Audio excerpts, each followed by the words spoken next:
택하심을 입은 자, 부르심을 입은 자라는 말은 정확히 말하면 불러내신 자들이다, 그런 뜻입니다. 어디로부터 불러냈을까요?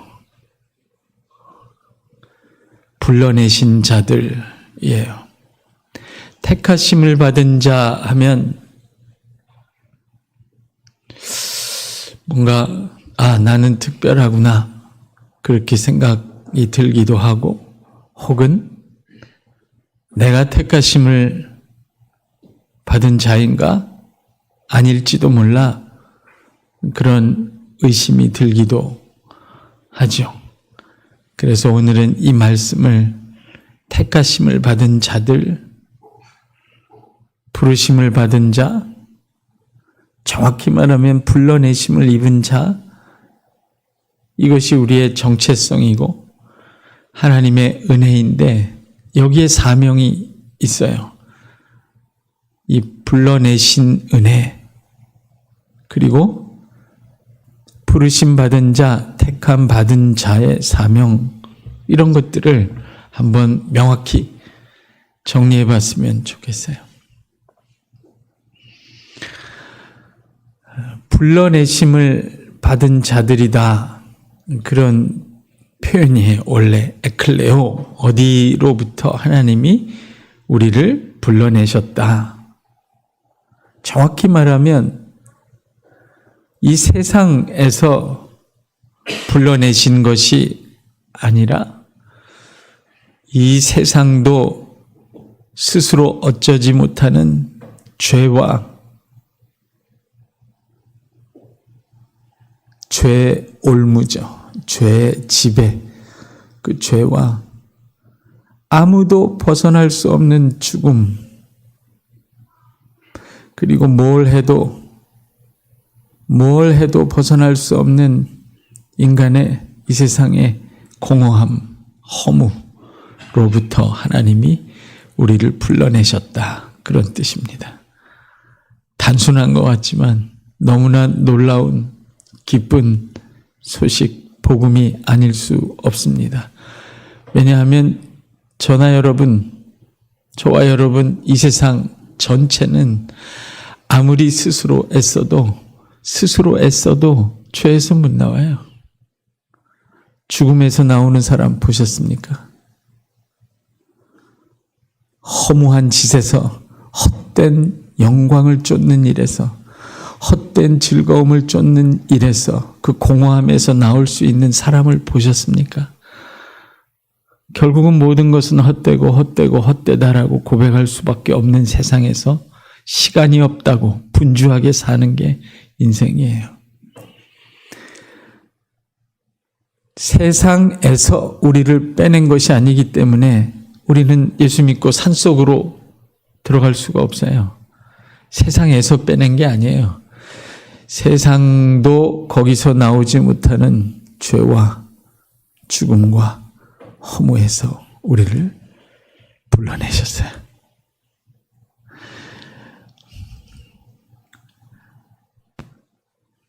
괜찮아요. 오후 예배인데 아멘을 안 해도 돼요.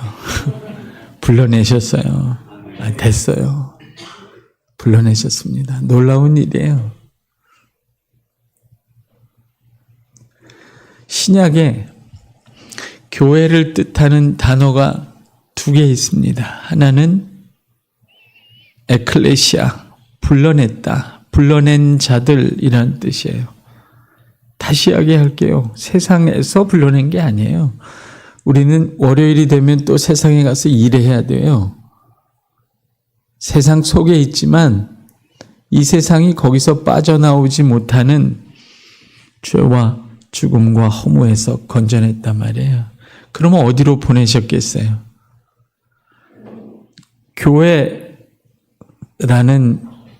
말에는 두 가지 뜻이 있는데, 하나는 어디서부터 나온 거예요. 구약에도 그렇죠. 하나님은 어디서부터 꺼내시면 그걸로 안 끝납니다. 반드시 어디에다 집어넣으세요. 그래서 구원이라는 것도 어디에서 나온 상태가 있고 그 해방이죠. 어디로 들어간 상태가 있는 거예요. 어디로부터 나왔는데 어디로 들어가지 못하면 가운데서 헤매게 돼요. 그렇죠? 그 광야죠. 우리가 구약 성경을 읽으면 하나님이 이스라엘 백성을 애굽에서 꺼냅니다. 사실은 애굽이라는 나라에서 꺼냈지만 하나님은 그 이상을 의미했던 거예요. 애굽에서 나왔다. 그래서 젖과 꿀이 흐르는 가나안 땅에 들어갔다. 예수 믿었는데 엄청나게, 예수 믿기 전에 엄청나게 가난했는데 예수 믿고 나니까 부자가 되었다. 큰 집으로 이사 갔다. 이런 지리적 이동을 얘기하는 게 아니에요. 이스라엘 백성도 애굽의 노예된 땅, 종된 땅에서 살았잖아요. 그리고 젖과 꿀이 흐르는 땅, 자기가 주인이 돼서 농사를 짓고 농사의 결과를 얻어먹을 수 있는 땅으로 들어갔어요. 땅을 소유했어요. 근데 그것만으로 그게 하나님이 의도한 구원의 전부도 아니었고 교회를 설명하는 내용의 전부도 아니었던 거예요. 아, 우리 교회가 지하에 있었는데 이제 지상으로 올라왔다. 그 정도로는 그게 구원이고 교회를 설명하지 않습니다. 내 몸이 병들었었는데 예수 믿었으니까 그 다음엔 건강하게 되었다. 그 정도로는 아니에요. 지금 그걸 설명하려고 하는 거예요. 불러냄을 받았다. 교회가 되었다는 게 뭐냐? 죄에서 나왔다는 거예요. 우리가 어떻게 죄에서 나옵니까? 근데 하나님이 죄에서 우리를 꺼내셨다는 거예요. 그게 우리가 날마다 부르는 예수의 이름이에요. 예수가 누굽니까?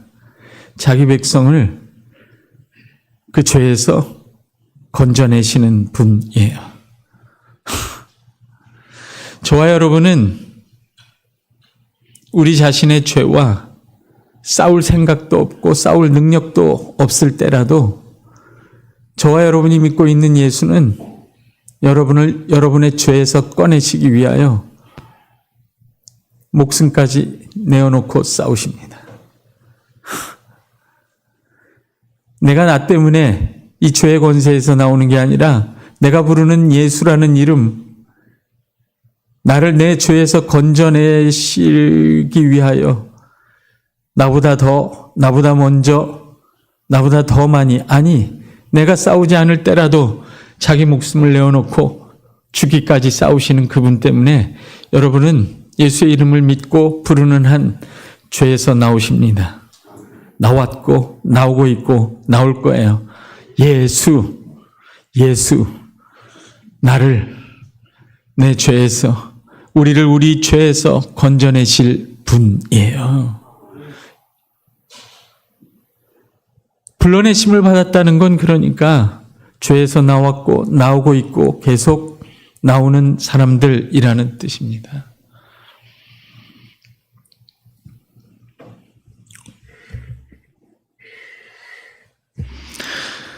죄에서 나온다. 불러내심을 받았다.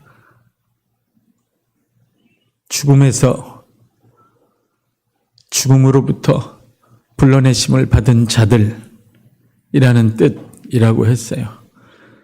세상에 있다가 예배당 교회 건물로 들어왔다고 해서 교회가 되지 않아요. 죽음에서 나오는 거예요. 죽음의 세력에서 나오는 거예요.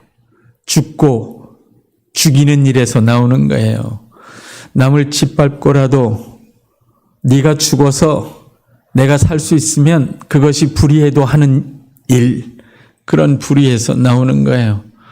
내가 살고 너는 죽어도 내가 살겠다고 남을 죽이는 무도한 폭력에서 나오는 거예요. 죽음에서 나오는 일, 그것이 교회입니다. 교회가 된 것이고 교회로 사는 일입니다. 불러내심을 받은 자들, 저와 여러분이 죽음을 이길 수 있습니까? 있어요? 지금 집에서 몰래 드시는 보약을 혼자 계속 몰래 드셔도 휘어져가는 머리를 막을 길이 없어요. 흔들리는 무릎을 붙잡을 길이 없어요. 제가 12살 때 학교 수업을 듣다가 쉬는 시간에 엎드려서 잤습니다. 여기 있는 젊은이들보다 더 어렸을 때 중학교 2학년 때 쉬는 시간에 딱 2분 잤어요. 2분 엎드려서 책상에. 무지하게 피곤했는데 2분 자고 눈을 뜨고 딱 일어나니까 온몸에 생명이 솟구쳐요. 저는 그때 제가 죽지 않고 영생할 거라고 생각했어요. 이러다가 안 죽고 영생할지도 모른다. 사랑하는 청년 여러분, 곧 30대, 40대에 들어오시죠? 그렇게 될 거예요. 3시간을 자도 피곤이 떨어지질 않아요. 60대는 어떻게 했어요? 70대는 어떻게 했어요? 어떤 시인이 그렇더라고요. 그런 얘기를 했어요. 80 노인의 삶을 시로 적었는데 물에 젖은 육중한 갑옷을 입고 걸어다니는 것 같다. 그런 얘기를 해요. 저희 아버님도 그런 얘기한 기억이 나요. 그렇게 쉽게 오르던 얕은 언덕을 90이 되시니까 너무너무 높은 산처럼 느껴진대요. 여러분, 아무도 이 세상 누구도 어떤 과학기술도 여러분이 찾아지시는 비타민도 열심히 하는 운동도 그 많은 연봉도 그 어떤 것도 저와 여러분을 죽음에서 꺼낼 수 없습니다. 오직 죽음을 이기신 사망 권세를 깨트리신 우리 주 예수 그리스도 외에는 죽음을 이길 길이 없어요. 교회가 되었다는 것은 하나님이 우리가 이길 수 없는 이 사망 권세를 그 아들을 이 사망 한가운데 처한 우리 속에 보내셔서 사망에서 건져내셨다는 거예요.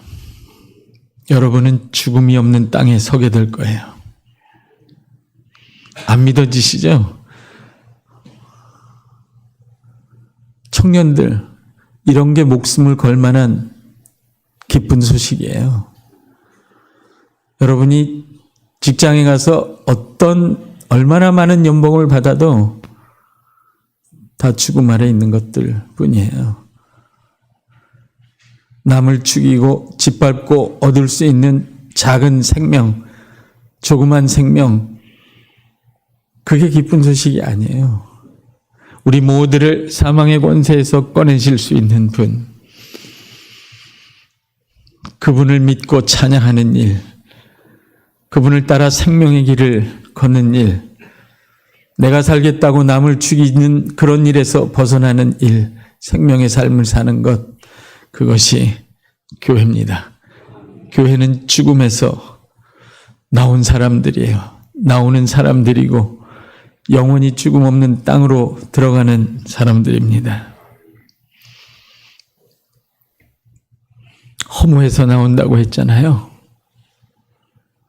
허무에서 나올 수 있는 사람 보셨어요? 예수 그리스도가 없이, 하나님이 없이 이 세상에서 모든 것을 가지고 다 누려도 허무를 벗어날 수 없습니다. 왜요? 영원한 하나님과 분리되어 있는 존재에게는 영원한 것이 없기 때문이에요. 영원한 것이 없으면 의미가 없습니다. 그 어떤 것도 영원히 의미를 남기지 못하기 때문에 인간은 공허함에 시달리게 되어 있습니다. 세상 사람들은 돈을 많이 벌어서 고통을 피할 수 있지만 그 많은 돈을 벌고 명예를 얻고 권력을 얻어도 무의미함, 허무를 벗어날 수 없어요. 영원한 것이 없기 때문에 그래요. 예수 그리스도라고 했습니다, 여러분. 그리스도가 뭔지 아세요? 그리스도라는 말이 기름 부음 받은 자, 기름 부으시는 자, 우리에게 성령을 주시는 분이에요. 성령이 누굽니까? 영원하신 하나님의 임재예요. 우리와 함께 영원히 거하시는 영원한 하나님이에요. 예수 그리스도를 주로 고백하는 이상 그리스도 그분으로 말미암아 영원하신 하나님의 임재 가운데 성령과 함께 거할 수 있는 사람은 비록 이 세상이 고통스러워도 절대로 허무하지 않습니다. 그 모든 순간이 의미가 있습니다. 그 모든 고통스러운 순간이 합력해서 선을 이루고야 맙니다. 그 모든 고통스러운 순간들이 다 합쳐진 그 끝에서 여러분은 영원한 하나님이 친히 여러분과 함께 거하시는 새하늘과 새 땅에 서 있는 여러분을 보게 될 거예요. 이런 일에 목숨을 거는 것보다 더 시급한 일도 중요한 일도 가치 있는 일도 없습니다. 예수 그리스도의 복음이에요. 우리를 불러내셨습니다. 세상에나 죄의 올무에서 불러냈어요. 사망에서부터 꺼내셨어요. 허무하지 않을 수 있는 삶을 우리에게 주셨습니다. 오늘 본문을 보시면 그것을 소망이라고 부릅니다. 살아있는 소망. 한번 다 같이 해봅시다. 살아있는 소망. 여기가 새소망교회잖아요. 오늘 이 오후 예배 하기 전에 우리가 부른 찬송에도 소망이 굉장히 많이 나왔어요. 소망. 3절 보십시오. 4절, 3절, 4절. 다 같이 한번 다시 읽어봅시다. 베드로전서 1장 3절, 4절 시작.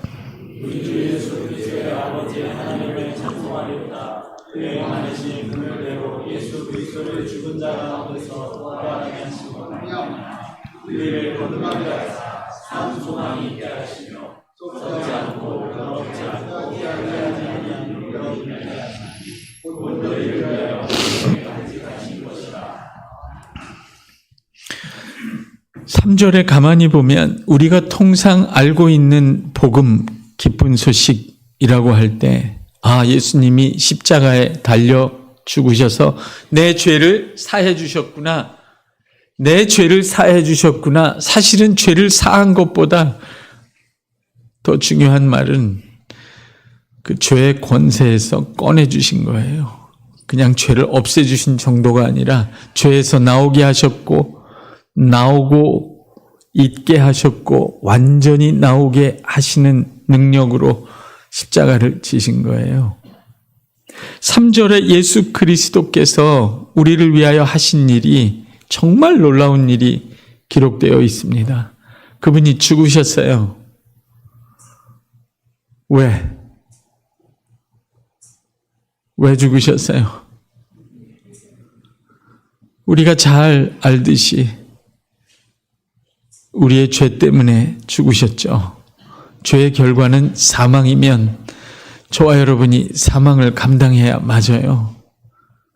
근데 그분이, 죄 없으신 그분이 죽으심으로, 죄 없으신 그분이 죽으심으로 우리가 감당해야 될 죄의 결과인 사망을 그분이 짊어지셨어요. 그리고 우리를 죄에서부터 해방되게 하셨어요.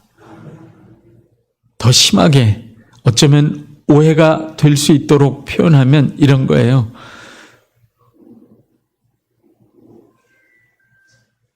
죄 없으신 그분이 십자가에서 죽음을 겪으셨다. 사망을 짊어지셨다. 우리가 짊어져야 되는 그 사망을 그분이 짊어지셨다.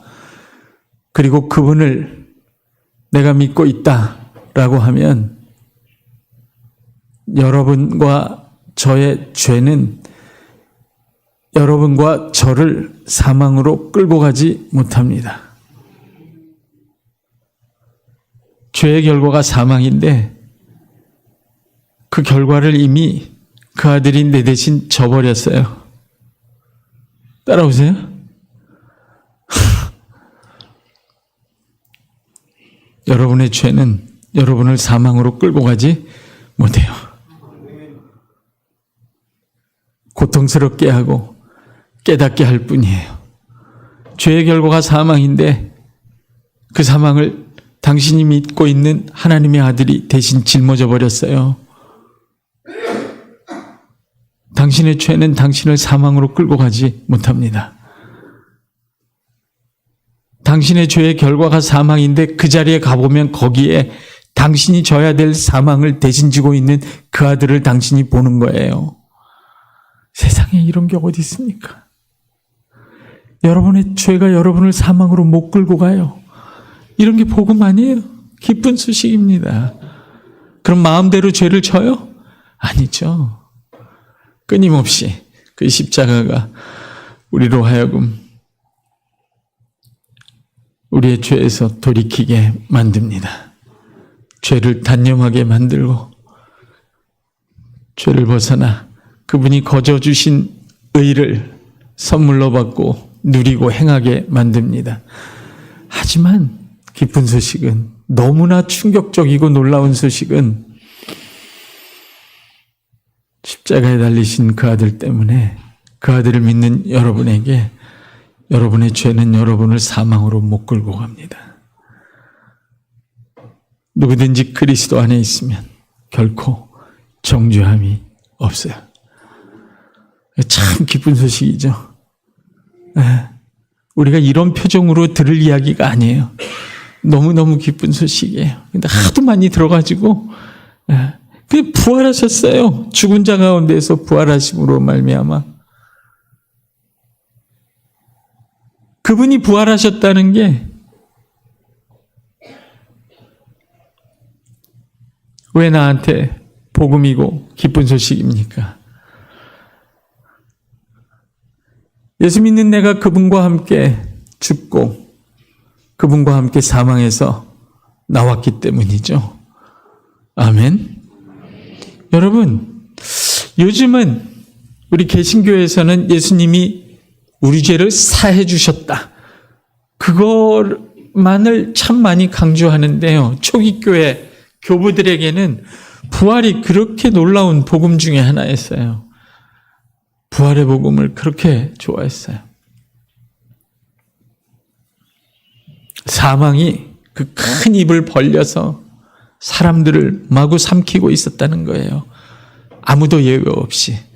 그런데 말씀이 육신이 된, 육신을 입고 오신 생명의 주이신 하나님의 아들도 삼켜버렸어요, 사망이. 사람인 줄 알고 사람이니까 삼킨 거예요. 그게 하나님의 전략이죠. 영원한 반석이신 그 아들 예수 그리스도가 육신을 입고 왔는데 사망이 사람들을 삼키다가, 다 죄인이니까, 죄의 결과는 사망이니까 다 삼키다가 그 아들도 삼킨 거예요. 근데 그 아들이 사망의 뱃속에 들어갔는데 이분은 영원한 반석이에요. 영원한 반석. 그래서 그 교부들의 표현에 의하면 사망이 그 아들 예수 그리스도 영원한 반석을 삼켰는데 그 반석이 사망의 뱃속에서 사망의 배를 찢고 터져 나왔다. 이렇게. 여러분, 십자가는 사망이 사망한 사건입니다. 그래서 예수님을 믿는 여러분도 사망에서 나온 유일한 백성들, 사망으로부터 부르심 받은 백성들이에요. 예수 믿고 그냥 건강하게 살면 복 받은 게 아니에요. 예수 믿은 것 자체가 사망에서 나온 놀라운 복을 받은 사건이에요.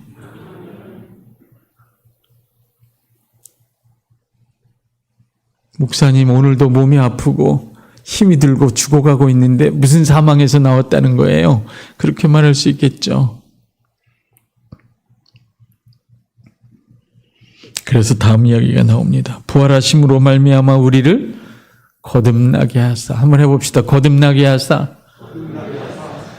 영적 생명을 줬다는 거잖아요. 내 육신의 생명 말고 거듭나게 하사. 새로운 생명, 죽음을 이긴 부활 생명을, 그 생명이 내 것이 되게 하셨다 하는 거잖아요. 이걸 누가 하셨습니까? 그 아들이 죽고 부활하셨는데 죽음을 이기셨어요.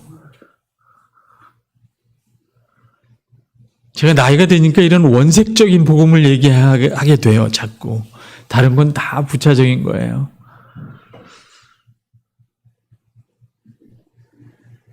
그분이 사망을 이기신 부활 생명을 얻으셨는데, 그 생명을 얻으시고 부활하시고 승천하사 하나님 보좌 우편에 올라가셨습니다. 거기로부터 하나님의 영 성령을 보내주셨어요. 그게 오순절이죠. 성령을, 하나님의 영을, 영원한 하나님, 영원하신 하나님의 임재가 이 땅에 있도록 만들어 주셨어요. 이 허무한 땅에. 기가 막힌 사건이에요. 성령님이 이 땅에 오셨다. 그 성령께서 이 땅에 오셔서 그 아들의 죽으심과 부활하심을 믿는 성도들의 심령을 거듭나게 하셨어요. 사망을 이기신 그 아들의 부활 생명을 그들의 것이 되게 해 주셨단 말이에요. 영적 생명을 갖게 하셨어요.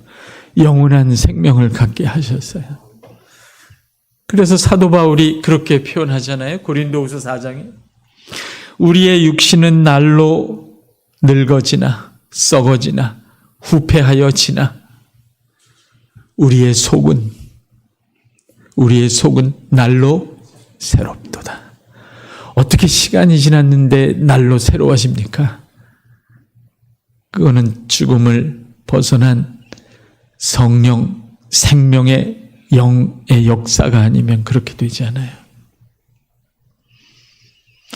그런데 놀라운 일은 그리스도의 죽은 자 가운데서 부활하심으로 말미암아 우리를 거듭나게 하사. 여러분, 이게 이 세상에 그 어떤 현자나 지혜로운 사람이나 스승이나 어떤 누구도 종교 지도자들도 할 수 없는 놀라운 일을 이 땅에서 이루신 거예요. 십자가에서 죽으시고, 하나님의 아들이 십자가에서 죽으시고 죽음을 이기고 부활하시고 하늘에 오르사 성령을 보내셔서 영원하신 하나님이 이 땅에 친히 거하실 수 있게 하셨어요. 거듭나게 하사 허무하지 않은 영원한 생명을 가진 사람들을 창조해내셨어요. 그게 교회입니다. 베드로가 이런 이야기를 하다가 이 놀라운 복음을 전하다가 이걸 한 가지 설명하고 전해도 부족할 판에 그걸 다 지나쳐요. 그거보다 더 놀라운 복음이 기쁜 소식이 있다 이렇게 얘기해요. 이 원문을 읽어보면요, 3절을 읽어보면 다 지나쳐요. 그 아들이 죽으시고 부활하시고 너희가 거듭났고 이 모든 것은 이것을 위하여 라고 말합니다. 에이스 엘피다 조산 이렇게 돼요. 졸린 오후에 헬라어 써서 대단히 죄송합니다. 에이스라는 말은 무엇을 향하여, 엘피다는 소망이라는 거예요. 이 소망, 살아있는 소망을 위하여 라는 뜻이에요. 그 아들이 오셔서 죽고 부활하시고 성령을 보내시고 우리를 거듭나게 하신 목적, 그래서 그 결과로 저와 여러분이 갖게 된 것 50평 아파트가 아니라 소망이란 말이에요. 소망, 살아있는 소망. 이게 왜 이렇게 중요했을까요? 십자가에서 내 죄를 사해 주신 속죄라고 말하지 않고 소망이라고 했어요. 이 교회 이름이 소망인데, 새 소망인데 진짜 교회 이름 좋아요. 네. 드디어 아멘이 나왔어요. 교회를 사랑하시는 권사님이에요. 한번 따라해 봅시다. 살아있는 소망. 저는 이 베드로 전서를 읽으면서 베드로가 이 복음의 내용을 소망으로 표현한 것이 너무 흥미로웠어요. 청소년들, 소망이 있어요? 여러분의 소망은 뭡니까? 3포 세대라고 안 해요? 5포 세대라고? 직장도 포기, 결혼도 포기, 이생망이라고? 여러분은 무슨 소망이 있으세요? 한숨을 쉬어요. 소망을 복음의 내용이라고 얘기해. 이게 진짜 소망이라고 얘기한 거예요. 살아있는 소망이라고 할 때 뒤집어 말하면요, 지금 베드로가 이 서신을 쓰고 이 예수 그리스도의 복음을 설명하는 그 수신자들, 지금 1절에 나오잖아요. 로마 제국 변두리. 우리 대한민국도 미국이라는 큰 제국의 변두리죠. 로마 제국의 변두리에 흩어져 사는, 노예로 살고, 오늘날로 말하면 비정규직 아르바이트생 외국인 노동자로 살아가는 별 볼 일 없는 신자들에게 복음을 전하는 거예요. 네 죄 사함 받았다, 그 정도가 아니라 거듭났다, 심지어 그것도 넘어서서 네가 성령을 받았다, 그것도 넘어서서 드디어 네가 소망을 갖게 되었다. 진짜 소망다운 소망이 너에게 주어졌다. 이게 기쁜 소식이라는 거예요. 뒤집어 말하면 뭐예요? 절망스러운 땅이라는 거예요. 아무 소망이 없는 땅이라는 거예요. 노력한들 죄에서 나올 수 있습니까? 스스로 자기 자신의 나쁜 습관, 버리고 싶은 습관, 나를 망하게 하는 나쁜 습관에서조차 스스로 나올 수 없는 사람들에게 온갖 유혹과 위협이 가득한 세상 속에서 살면서 죄와 더러움에서 나올 수 없는 절망스러운 사람들에게 소망이 뭐가 있나요? 하지 않을 거야 라고 결심해도 또 하게 되는 그 더러운 일들 속에서 살아가는 사람들에게, 불의 속에서 살아가는 사람들에게 소망이 뭐가 있나요? 뉴스 보고 싶으세요? 어쩌면 그렇게 폐악스러운지.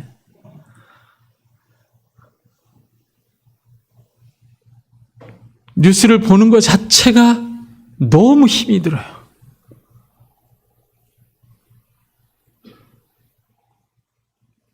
단지 실수하고 연약해서 죄를 짓는 게 아니에요.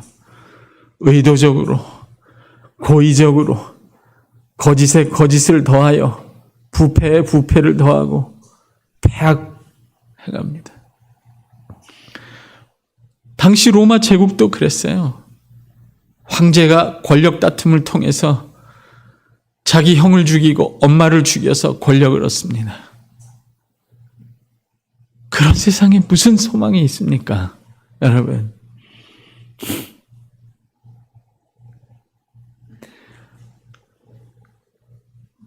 죄를 사해줘도 또 죄를 질 수밖에 없는 세상이에요. 무슨 소망이 있습니까? 그러니까 베드로가 지금 소망이라고 얘기해요. 이게 복음이라고.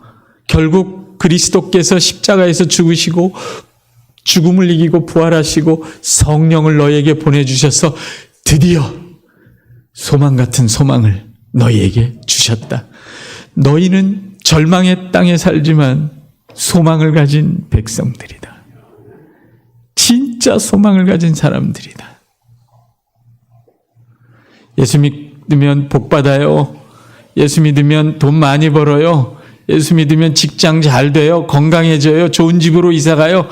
여러분, 그런 소망들은 오늘 베드로가 전하는 소망에 비하면 거의 아무것도 아닙니다.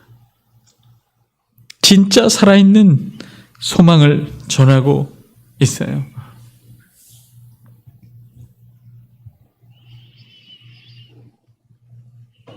당시 로마 제국은 굉장히 부유했습니다, 여러분. 군대를 동원해서 수많은 나라들을 식민지로 삼았으니까요. 그 식민지에서 뺏어온 수많은 재물로 부유했어요. 그래도 더럽고 허무했어요.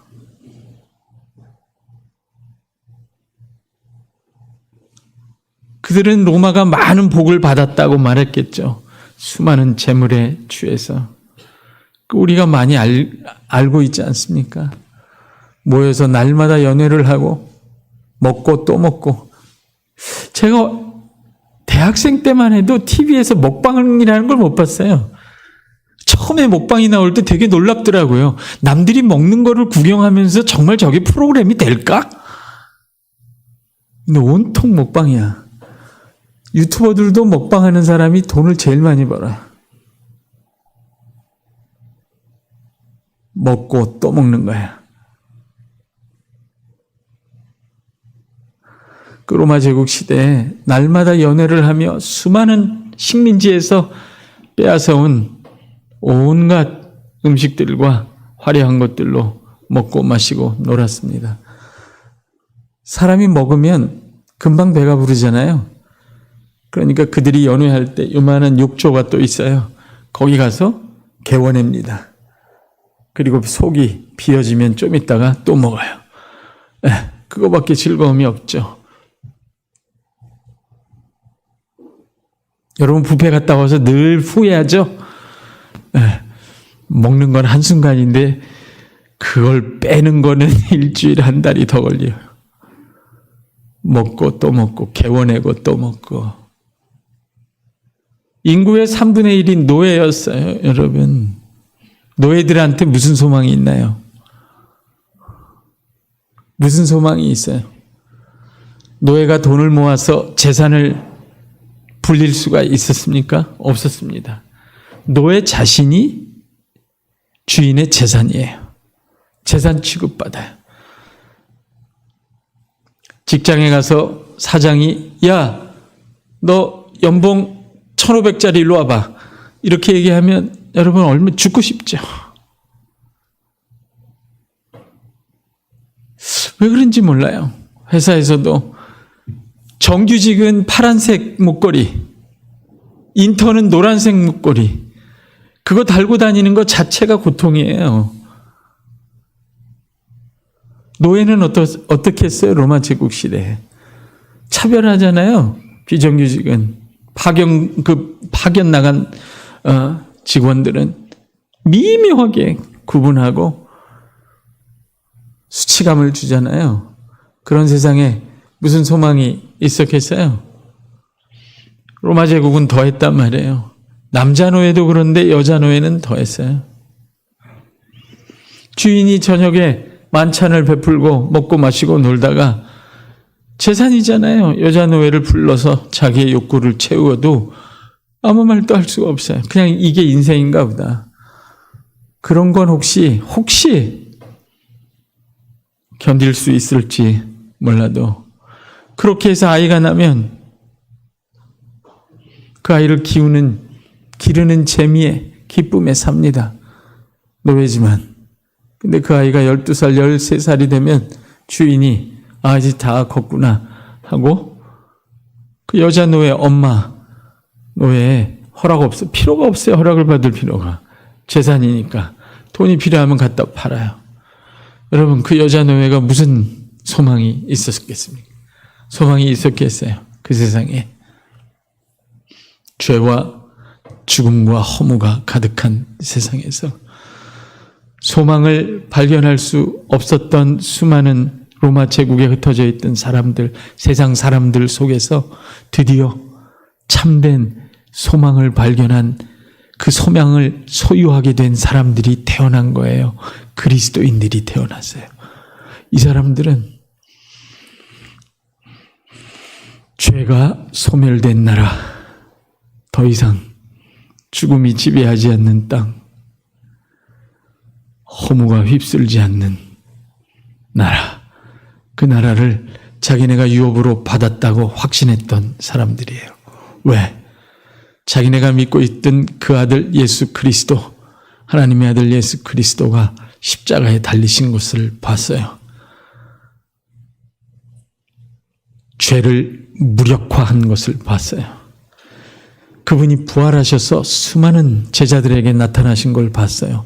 아, 사망이 끝이 아니구나. 죽기를 두려워하여 일생에 매여 종노릇하고 죽기를 무서워하여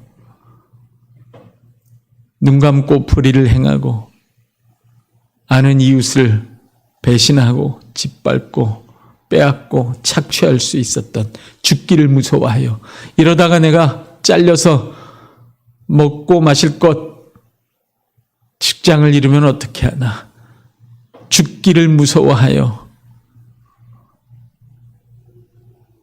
눈 감고 불의를 행하고 남을 짓밟았던 그런 삶을 살지 않아도 되는구나. 사망을 이긴 나라가 있구나. 그게 빼도 박도 못한 증거로 자기들 눈앞에 있는 거예요. 부활하신 주님을 봤어요. 그리고 성령이, 영원하신 하나님이 친히 그들 가운데 거했기 때문에 그들은 굶주리고 헐벗고 슬프고 외면당하고 쫓겨나가도 전혀 슬프지도 않고 버림받은 것 같지도 않고 허무하지 않았어요. 고통스러웠지만 날마다 그들과 함께 계신 영원하신 하나님, 성령 하나님의 위로를 받으며 로마라고 하는 더럽고 썩어지고 허무한 세상을 이기고 있었던 거예요. 그러니까 로마 사람들이 이 얼마 되지도 않는 그리스도인들 안에서 드디어 그 땅에는 없었던 소망을 보기 시작했어요. 여러분, 이 지역 주민들이 이 세상을 살면서 실망하고 낙심하고 절망할 때 새소망교회 다니는 여러분을 보고, 와, 저런 게 소망이구나, 저런 소망 나도 갖고 싶다, 그렇게 되어야 합니다. 그렇게 될 때까지 여러분은 복음 안에서 새로워지고 복음으로 채워지고 복음으로 변화되어야만 합니다. 소망의 사람들이 되시기를 주의 이름으로 축복합니다. 이 절망의 땅 대한민국에서 소망의 교회가 되시기를 주의 이름으로 축복합니다. 그들은 더러움에 참여하지 않으려고 했어요. 로마에서는요, 여러분, 여자아이가 태어나면 하수구에 버렸습니다.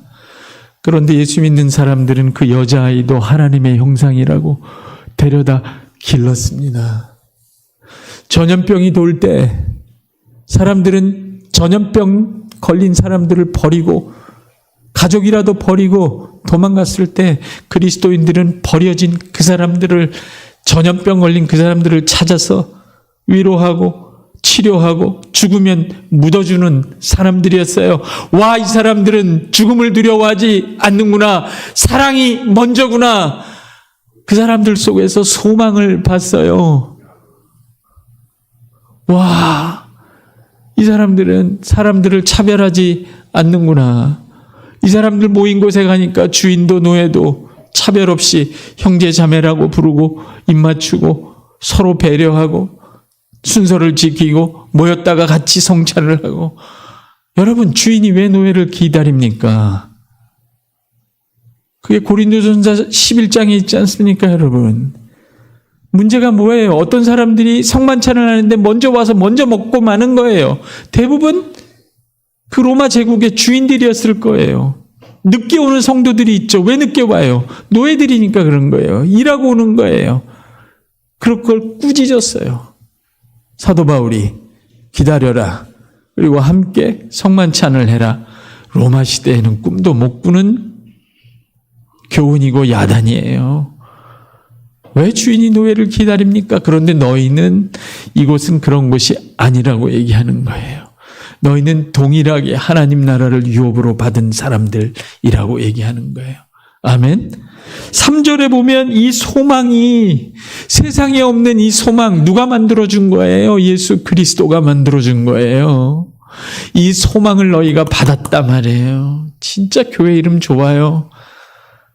새 소망. 소망을 받았단 말이에요. 이 소망의 내용이 4절에 있죠. 4절 한번 다 같이 읽어봅시다. 4절 시작.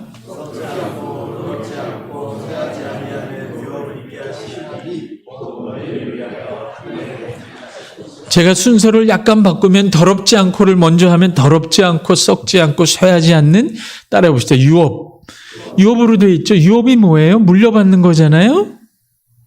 구약식으로 하면 여호수아, 출애굽기, 민수기, 사사기 식으로 하면 유업이라는 게 뭐예요? 한마디 말로 하면 땅이에요. 여러분 땅 안 좋아하시는구나.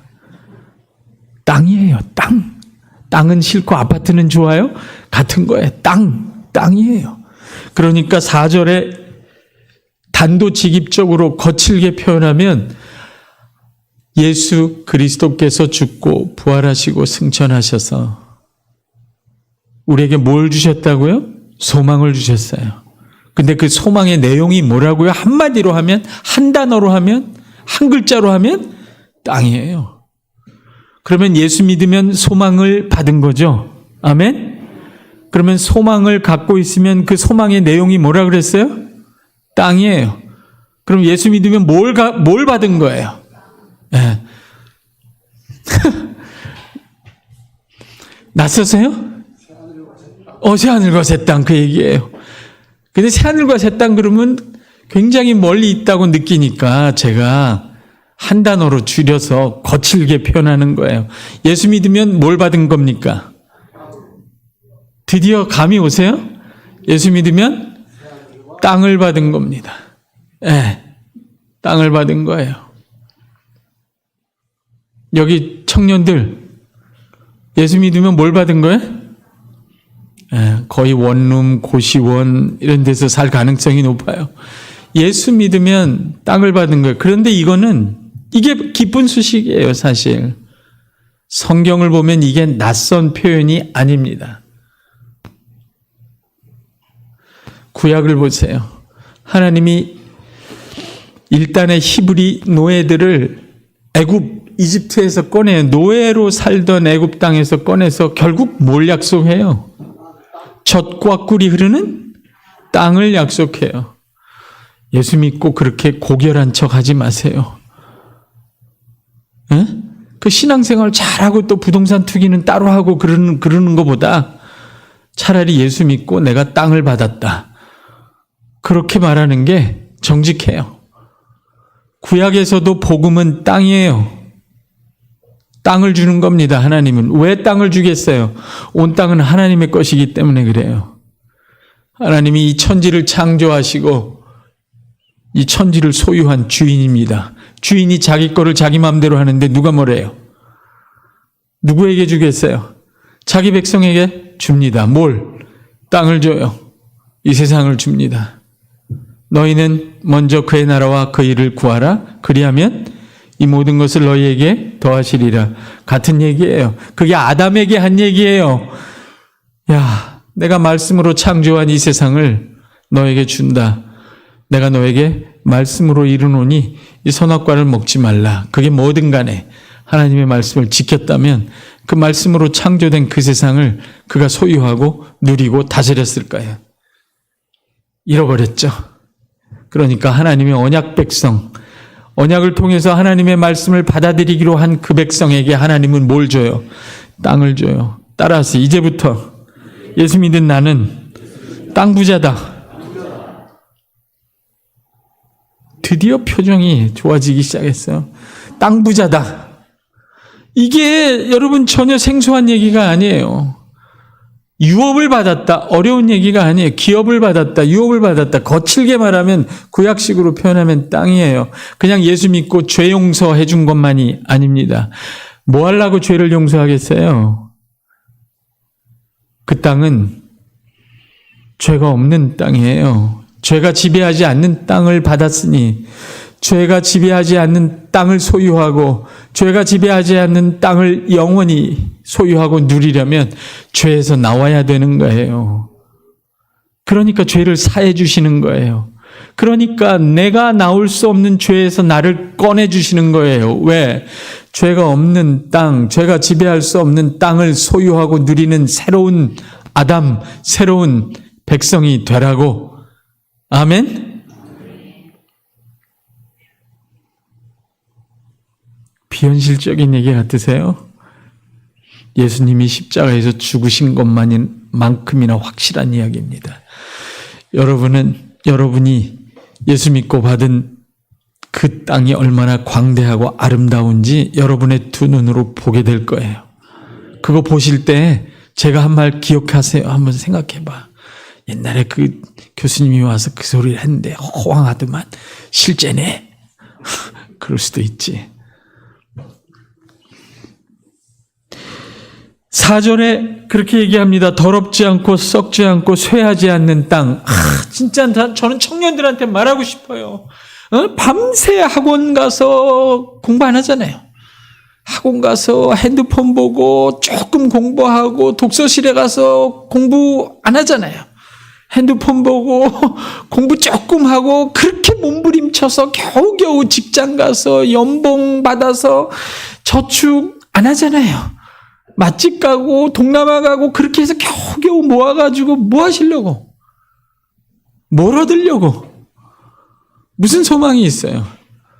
여러분 원래 하나님이 주신 이 세상, 이 땅, 하나님의 나라는 선물로 은혜로 받는 거예요.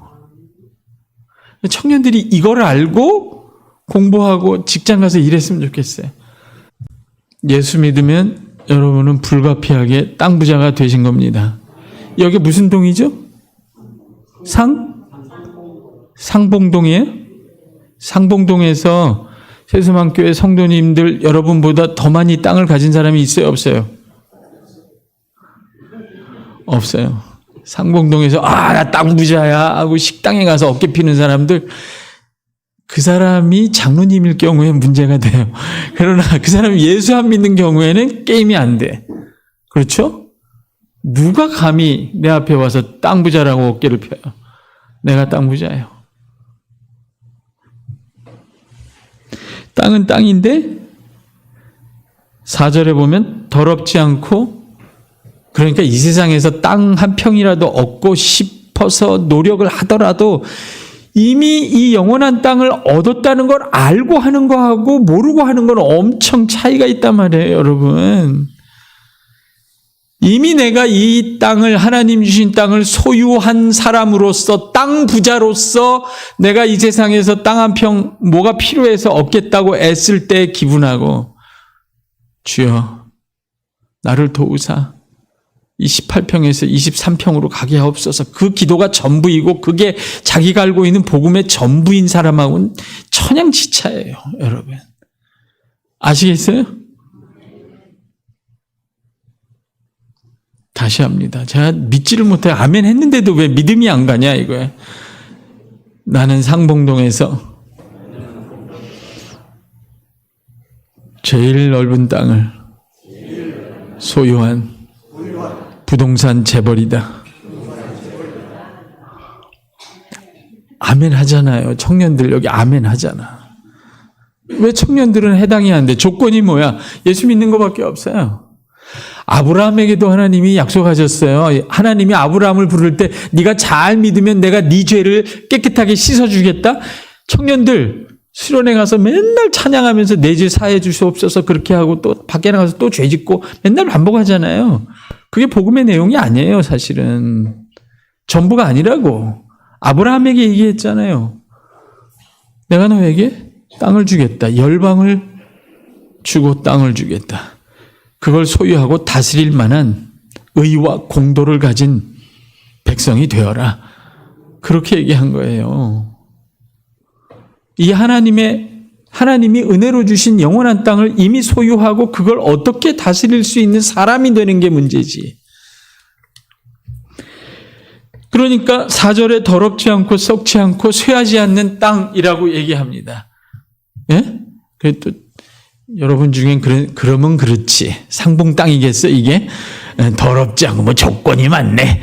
그러면 여러분 더러운 땅이 나요? 더럽지 않은 땅이 나요? 더러운 땅에서 살면 여러분 예수 믿어도 마찬가지. 예수 믿고 부자 돼가지고 이 상봉동 새소망교회요. 안녕. 저는 강남으로 갑니다. 거기 가서 큰 아파트에 가서 치고받고 싸우는 사람들 못 봤어요? 예수 믿고 복 받고 더 큰 아파트 가서 치고받고 싸우고 이혼하는 사람 많아요. 잘 사는 사람도 있는데요. 있어요. 적어요. 크게 보면 예수 믿고 복 받고 망하는 게 성경의 역사예요. 하나님 백성의 역사. 인간이 그렇게 해.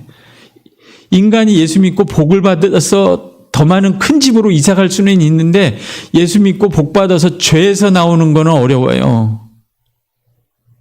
돈이 없을 땐 적은 돈으로 죄를 짓고요. 예수 믿고 복 많이 먹고 돈을 많이 가지면 돈을 많이 쓰면서 죄를 져요. 뭐가 달라요? 거의 변화가 없어요.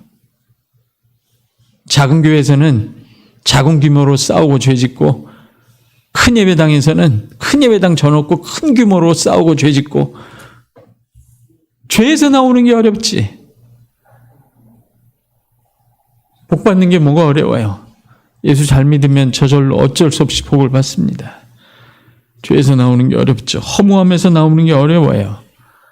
더럽지 않고 썩지 않고 쇠하지 않는 땅이라고 그랬어요. 욕심이 납니까 안 납니까? 진짜 이게 소망의 내용이어야 하는 거죠.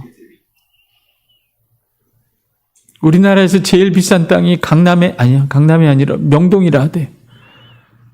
그 명동 땅에 그 땅 제일 비싼 땅에서 그 위에서 얼마나 더러운 일이 많이 일어났을까 생각해 보셨어요? 얼마나 죽고 죽이는 일이 일어났을까? 얼마나 허무한 일이 일어났을까? 그런 땅 위에서 더럽고 썩어지고 허무한 소망 없는 인생을 영원토록 살고 싶으세요? 거기가 지옥이에요. 하나님이 약속한 게 얼마나 놀라웠습니까, 여러분? 가나안 땅도요, 큰 포도가 있고 젖과 꿀이 흘러서 가나안 땅이 아니에요. 하나님이 그 백성에게 가르치신 율법이 준행되는 땅이에요. 의와 공도와 자비와 긍휼이 행해지는 땅, 거기가 가나안 땅. 하나님의 말씀의 통치가 이루어지는 땅. 그래서 아무도 억울하지 않은 땅. 그래서 아무도 불의함을 겪지 않는 땅. 그래서 모두가 함께 하나님의 의와 평강과 생명과 사랑을 누리는 땅. 그런 땅이 더럽지 않고 썩지 않고 쇠하지 않는 땅이에요. 여러분, 이건 우리만 소망하는 소망이 아니라요. 사실 이런 더럽지 않고 썩지 않고 쇠하지 않는 땅이 도대체 어떻게 가능할지 꿈도 꾸기 어려운 세상 사람들도 바라는 소망이에요.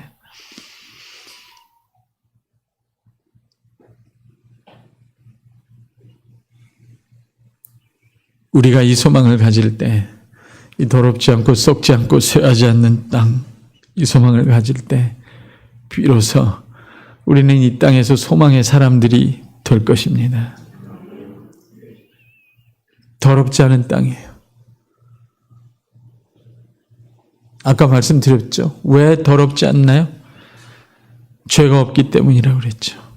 뒤집어 말하면 더러움은 핵심이 뭐예요? 죄예요. 레위기식으로 표현한 거예요. 오염되었다, 그런 뜻이에요. 이 세상은 더러움이 특징이고 더러움에서 나오지 못합니다. 지금도 마스크 쓰고 계시잖아요. 균이 왔다 갔다 해요. 오염된 땅이에요. 최고 학부를 나오고 외국 가서 최고 학부를 졸업하면 죄에서 나와요? 감옥에 가요. 대부분 그렇더라고.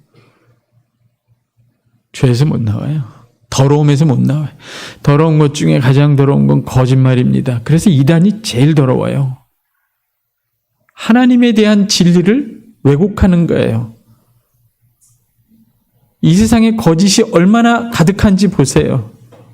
하나님이 없다라고 믿고 말하는 사람들이 수억이에요. 8분의 6 대다수예요. 거짓 속에 살아요. 거짓의 아비가 통치한다고 하지 않습니까? 거짓, 도덕적 죄, 환경적 오염 전부 죄의 결과예요. 왜 그런지 아세요? 거룩하신 하나님과 분리되어 있는 곳이에요. 누가 이 더러움에서 나옵니까? 여러분은 나왔어요. 나오고 있고 완전히 나올 거예요. 예수 그리스도의 십자가로 보혈로 나왔고 나오고 있고 나올 겁니다. 도덕적인 죄에서만 나오는 게 아니라 거짓에서 나와서 진리 안에 거해서 자유하고 자유하게 될 거예요. 이 오염된 환경에서도 결국 나오게 될 거예요. 새하늘과 새 땅을 보게 될 거예요. 거기서 살게 되실 거예요. 더러움에서 나오는 거죠. 썩어짐은 뭐라고요? 왜 썩어요? 죽음 때문에 썩습니다. 세상에서는 썩는 게 너무너무 당연하죠? 그렇죠? 모든 게 다 썩습니다. 가만 놔두면 다 썩어요. 그 곱고 앳된 얼굴도 점점 주름이 많아지고 생선도 여기다 갖다 놓으면 일주일 후에는 다 썩어요. 썩는 게 자연스러워요? 왜 썩어요? 죽음 때문에 썩어요. 그래서 그 말씀이 놀라운 거예요. 고린도후서 4장에 우리의 육신은 늙어지나 우리의 속은 날로 어떻게 시간이 지났는데 날로 새로워져요? 성령이 통치하시니까 그래요. 성령은 생명의 영이에요. 부활의 영이에요. 죽음에서 나온 영이에요. 죽음을 이기신 생명의 성령이에요. 아멘. 그 성령 하나님이 저와 여러분 안에서 날로 우리의 속을 새롭게 하시고 새롭게 하시고 새롭게 하다가 그날에 저와 여러분의 육체까지 새롭게 할 겁니다. 그러면 죄와 죽음을 벗어난 육체를 받을 거예요. 성령과 동행하세요. 성령 안에 거하세요. 그분이 그날 이 세상이 죄와 죽음에서 벗어나서 새롭게 태어나는 날, 중생하는 날, 여러분의 영적 중생을 완성할 거예요. 부활 육체를 주실 거라고. 여러분, 살아있는 소망이라고 할 때 살아있다는 말이요, 죽음을 이긴 부활 생명하고 같은 단어예요. 여러분 예수 믿죠? 따라해보세요. 살아있는 소망. 살아있는 소망을 갖고 있죠? 그 살아있는 소망은 죽음을 이긴 소망이죠? 제가 확신하면서 여러분한테 얘기할게요. 확신을 가지고 얘기할게요.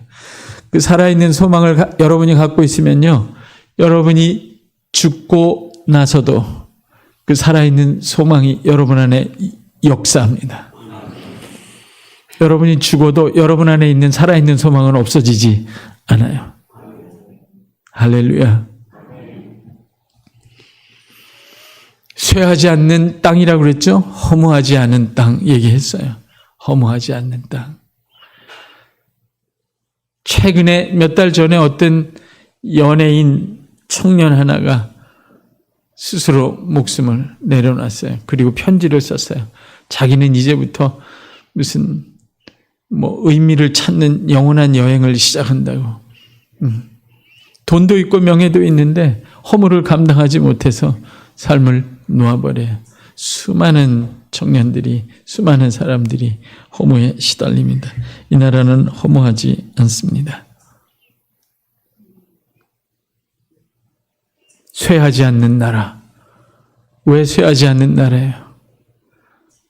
영원한 하나님이 함께 하시는 나라예요. 왜 허무해요? 영원한 하나님과 분리되어 있으니까 허무해요. 왜 썩어짐이 가득해요? 생명의 하나님과 분리되어 있으니까 죽음이 지배해요. 더럽지 않고 썩지 않고 쇠하지 않는 땅, 이 나라를 우리가 받았다 했습니다.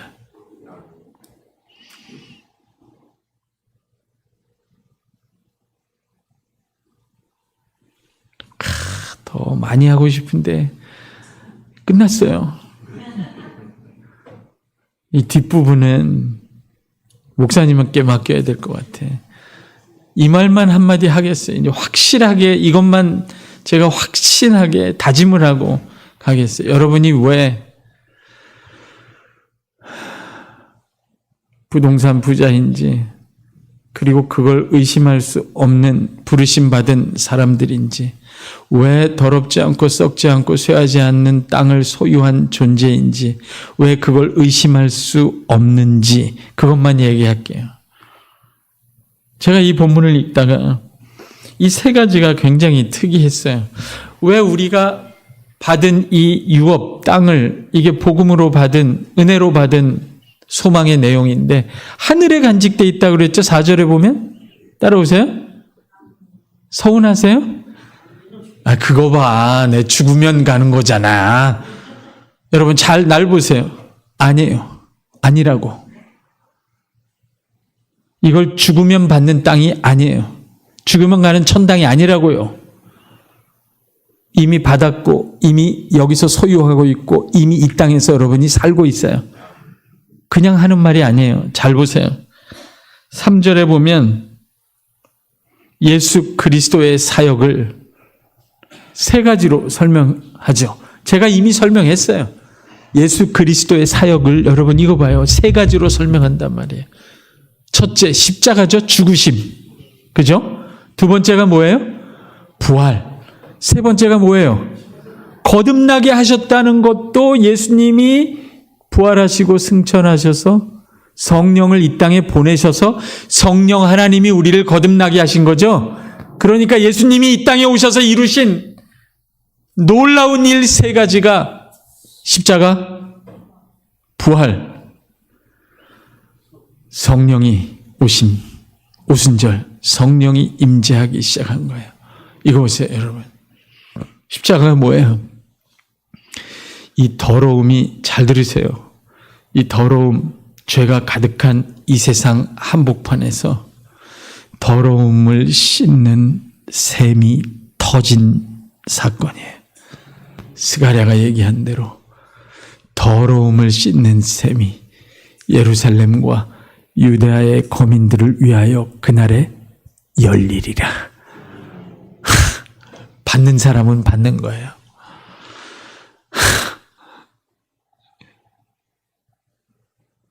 그분이 오직 하나님께만 속한 거룩을 이 땅에 흘려 보내셨어요. 더러움을 씻는 샘이 터졌어요. 어디서? 골고다 위에서. 여러분, 이게 새하늘과 새 땅이 이미 이 세상 속에 들어왔다는 뜻이에요.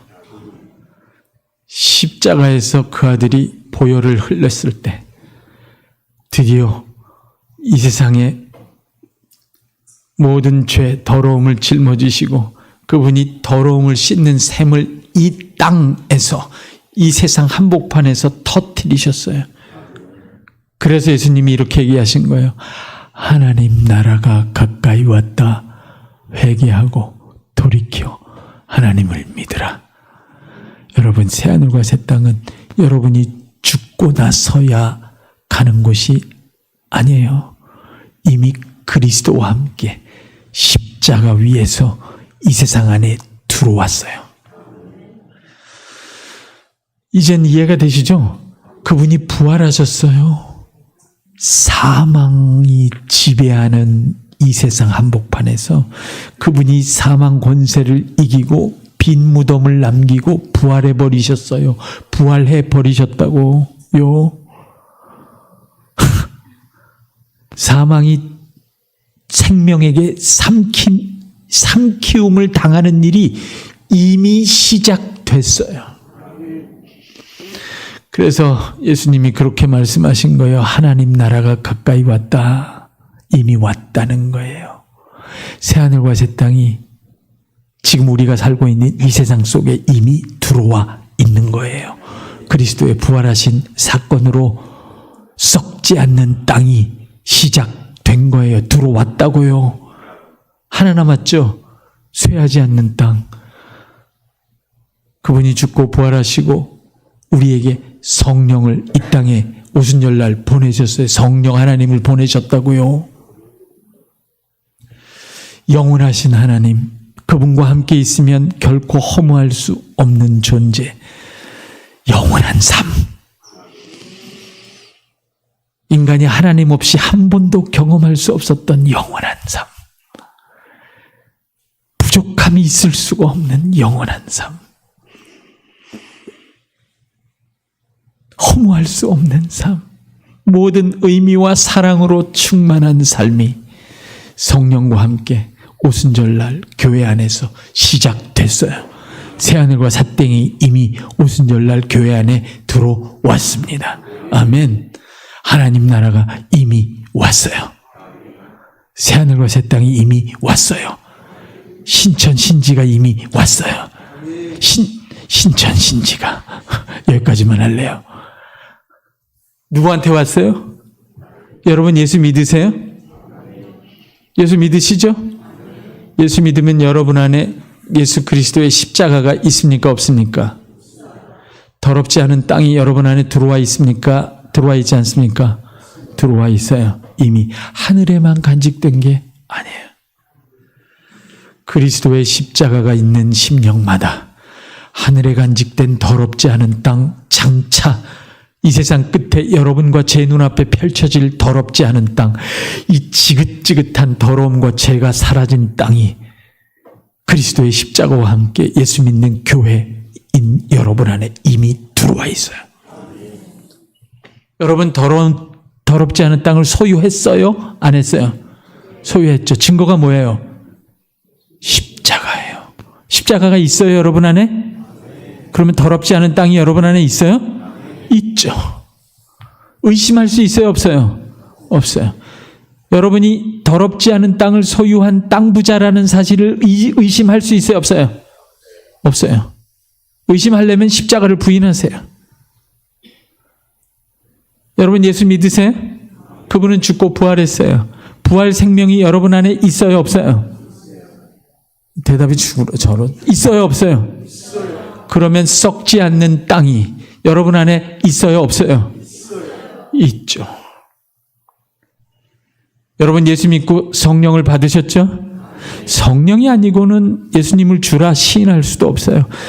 내가 많이 느끼든 적게 느끼든 성령이 여러분 안에 거하고 계시면 쇠하지 않는 땅이 여러분 안에 있어요, 없어요?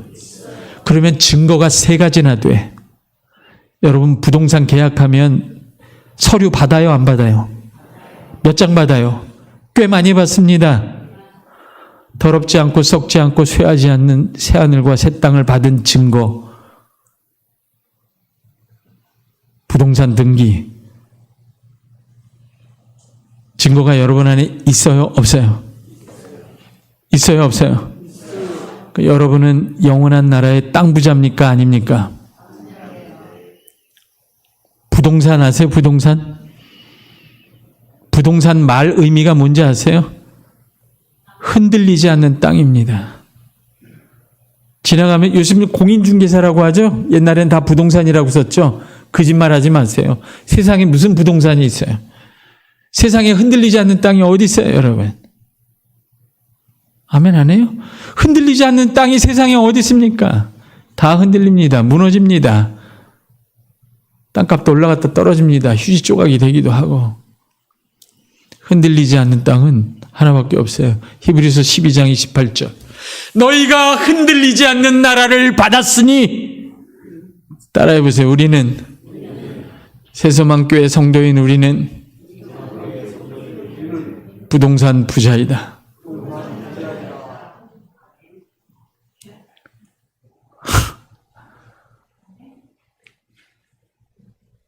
부동산 부자라는 보증이 있어요, 없어요? 뭐예요, 그 보증이?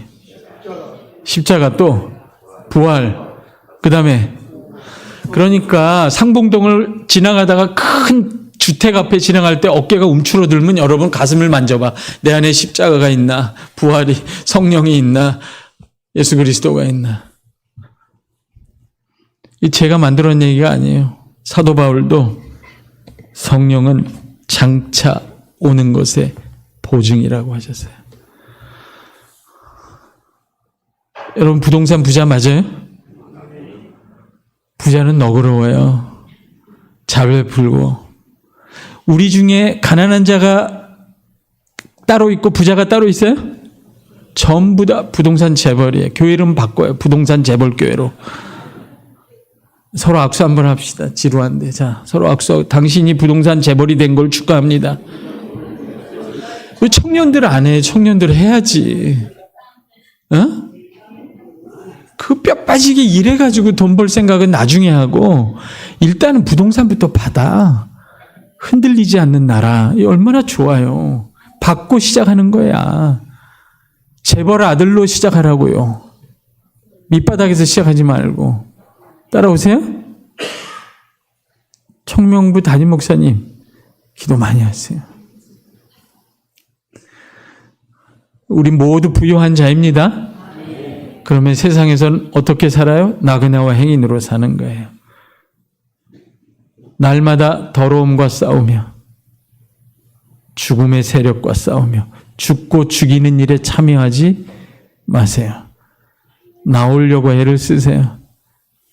더러운 일에 참여하지 마세요. 나오려고 애를 쓰세요. 나를 보세요. 허무한 일을 그만하세요. 그거 따라하지 않으려고 했는데 따라했어요. 허무한 일. 허무하지 않은 일이 뭐예요? 하나님의 사랑으로 사랑하는 일이에요. 나머지는 거의 다 허무해요. 에? 중국의 장계산 다녀오세요. 허무해요. 그냥 몇 군데만 가면 돼요. 내가 죽기 전에 다 놀러 다니리라. 허무해요. 일락을 좋아하는 이는 살았으나 죽었느니라. 헛된 영광을 구할 것도 없어요.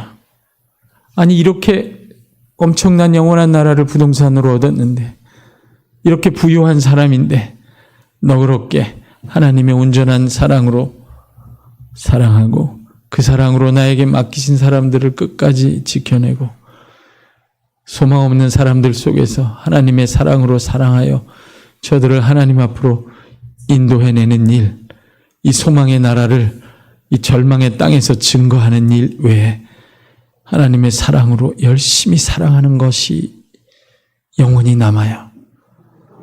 그 일에 힘써서 정말 하나님이 택하시고 부르심 받은 자로 복되고 풍요하게 의미 있게 살아가시는 소망의 성도님 되시기를 주의 이름으로 축복합니다. 아멘. 기도하겠습니다.